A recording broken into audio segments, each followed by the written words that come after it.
আচ্ছা, আমরা সবাই শান্তি খুঁজি, তাই না? শান্তির খোঁজে দেশ-বিদেশ ঘুরে বেড়াই, পাহাড়-পর্বত ঘুরে বেড়াই, নদী-নালা, খাল-বিল ঘুরে বেড়াই। কিন্তু আমরা কি সবাই শান্তিতে থাকতে পারি? না, পারি না। শান্তি অথবা শান্ত শব্দটা ছোট হলেও এর পরিধি ব্যাপক। শান্তি ক্ষণস্থায়ী। যত বড়লোকই হোক বা যত রিচ ম্যান হোক, শান্তিটা খুব ক্ষণস্থায়ী মানুষের জীবনে। কয়েক ঘন্টার জন্য আসে, কয়েক মিনিটের জন্য আসে, কয়েকটা মাসের জন্য আসে। দীর্ঘদিন কেউ শান্তিতে থাকতে পারে না তো।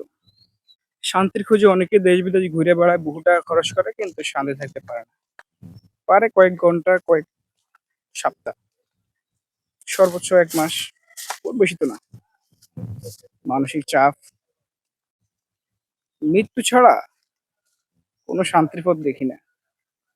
মৃত্যুই মনে হয় একমাত্র শান্তির পথ।